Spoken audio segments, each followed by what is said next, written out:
selamat pagi anak-anak. Halo pagi Ibu.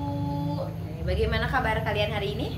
Alhamdulillah luar biasa, tetap semangat. Allahu Akbar. Wow, masih pada semangat ya. Oke, untuk memulai kegiatan pembelajaran hari ini, alangkah baiknya kita membaca doa terlebih dahulu. Boleh ketua kelas untuk dipimpin? Oke Ibu, teman, sebelum kita mulai pembelajaran kali ini, alangkah baiknya kita berdoa menurut kepercayaan masing-masing. Berdoa dimulai.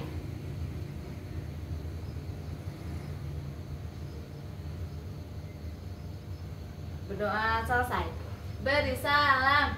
Assalamualaikum warahmatullahi wabarakatuh.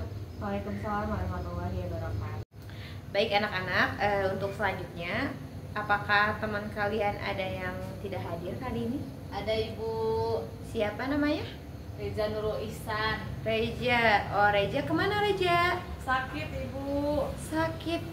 Dari kapan Reja sakit? Dari hari Senin. Hari Senin. Oke, semoga kita doakan ya teman-teman kita, teman-teman kalian semua semoga cepat sembuh. Oke. Amin. Oke, baik. Nah, untuk pembelajaran kemarin kita mempelajari teks deskripsi. Nah, kawan-kawan sekalian, anak-anakku yang tercinta ini, apakah ada yang masih ingat dengan materi kemarin? Aku. Boleh, Afisya, silahkan. Oke, nah jadi teks deskripsi ini tuh merupakan teks yang menggambarkan suatu objek atau tempat, Bu. Oke, baik, masih pada ingat ya teman-teman di sini. Hari ini kita akan mempelajari teks narasi.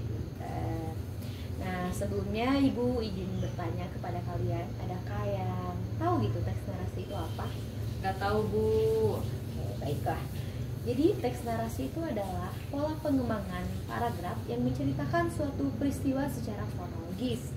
Nah, ada 3 hal utama dalam teks narasi, yaitu ada kejadian, ada tokoh, dan juga latar. Nah, teks narasi ini biasanya berupa buku fisik dan non-fiksi. Nah, yang mampu memberikan pengalaman dan estetika kepada pembaca gitu. Nah, dalam teks narasi ini ada apa aja sih? Kalian perhatikan PPT yang sudah Ibu ini kan? Iya, Bu. Nah, di ciri-ciri teks narasi itu ada teks narasi yang berupa peristiwa nyata, yang imajinasi atau gabungan keduanya. Lalu ada setiap paragraf yang dalam teks narasi itu menunjukkan peristiwa atau pembuatan yang terjadi. Ada teks narasi yang secara kronologis atau berdasarkan urutan waktu yang mengandung konflik untuk menarik perhatian.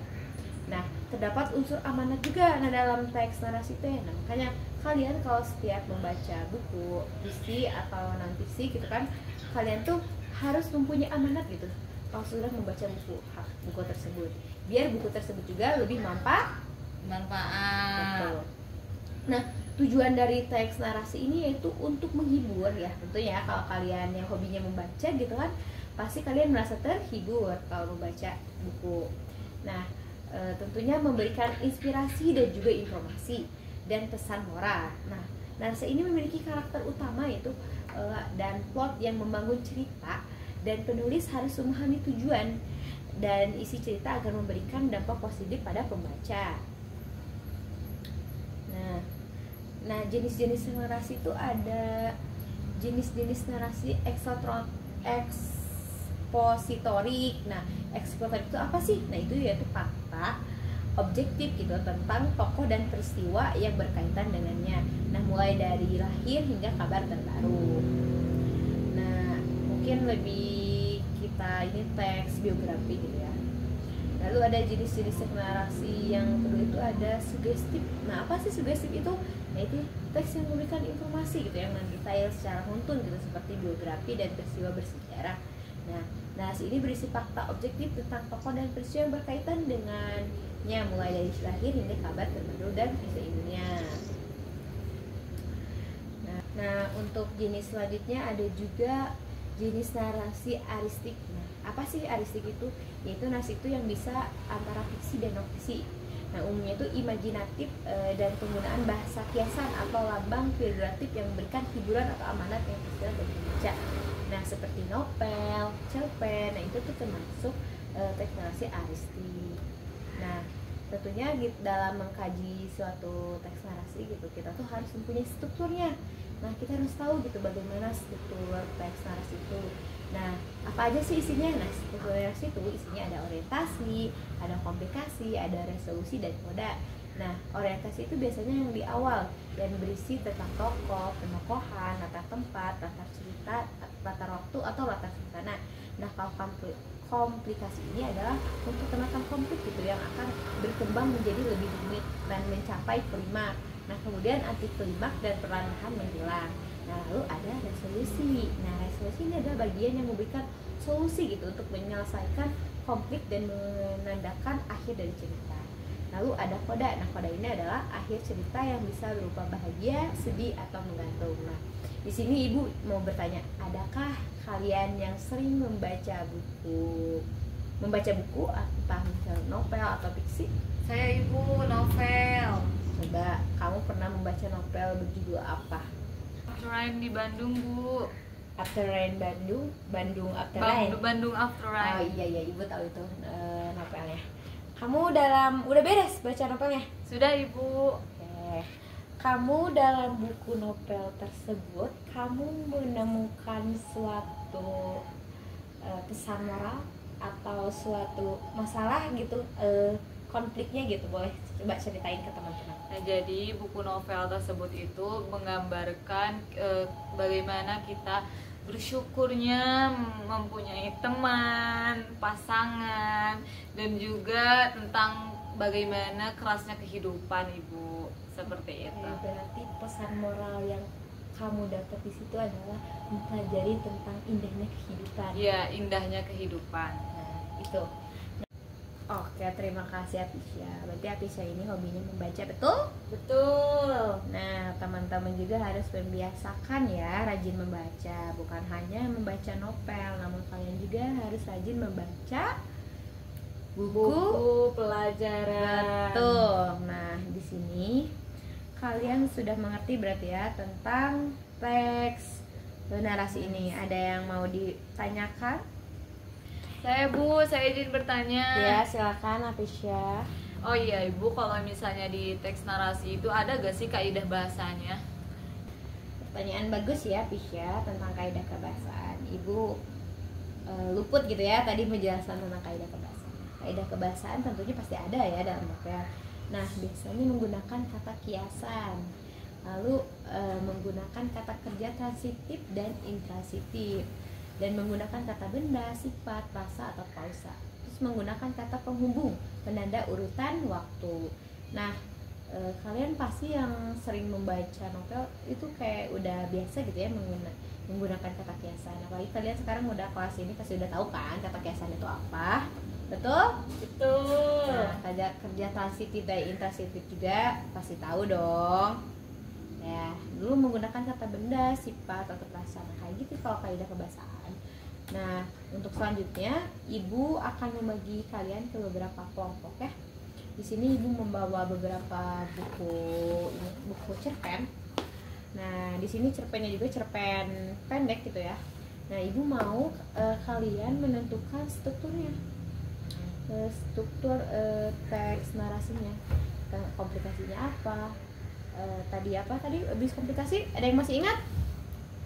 Komplikasi, resolusi, tapi yang awal itu ada apa? Orientasi, terus komplikasi, resolusi, sama koda. Nah, ya, di sini Ibu akan membagi kelompok ya. Di sini ada berapa siswanya? Ada 30 ya? Ya Ibu, 30. Ibu bagi 5 kelompok aja ya. Jadi 6. Oke. Ya Ibu. Ya. Kalau yang nggak masuk gimana Ibu tadi? Oh iya, yang nggak masuk ada berapa orang tadi? 1 orang. Ya udah, nanti masuk kelompok mana aja. Iya. Sini kami akan menjelaskan mengenai novel Almond yang sudah didiskusikan oleh kelompok kami. Nah, jadi novel Almond ini ditulis oleh Son Won Pyung. Jadi buku novel Almond ini adalah novel yang memberi harapan kepada orang seperti saya yang percaya bahwa hati ini dapat mengendalikan kepala. Nah, di akhir musim dingin yang panjang, tibalah musim semi yang dimana musim semi ini saat tanaman tumbuh, emosi pun menjadi tumbuh. Jika emosi tumbuh, maka dunia pun juga akan ikut tumbuh. Nah, jadi selama membaca tulisan ini, hatiku ini selalu berdebar-debar.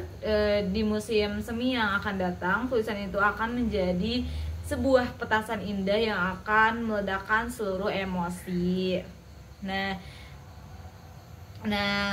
penyakit orang dari balik layar perfilman ini tuh berfokus mengerjakan konten berdurasi 2 jam, namun bahkan bisa membaca novel setebal 200 halaman lebih hingga akhir. Nah, jadi kalimat penulis yang menggambarkan secara terperinci bagaimana kedua remaja ini dapat tumbuh dewasa ketika saling berhubungan dengan orang lain, meskipun dari sisi luarnya itu mereka berdua terlihat sebagai monster, namun di dalamnya itu terdapat sebuah kenyataan dari perjuangan yang menyedihkan untuk tidak menjadi monster. Sekian dari kelompok kami. Wassalamualaikum warahmatullahi wabarakatuh.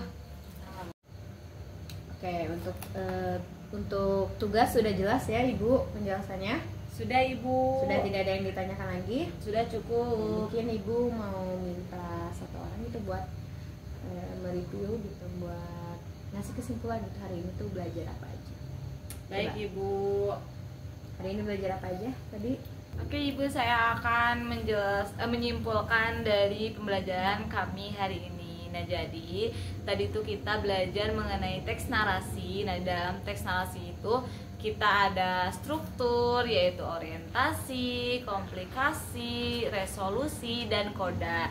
Nah, tadi juga kita sudah mereview hasil kelompok dalam mengerjakan novel. Seperti itu Ibu.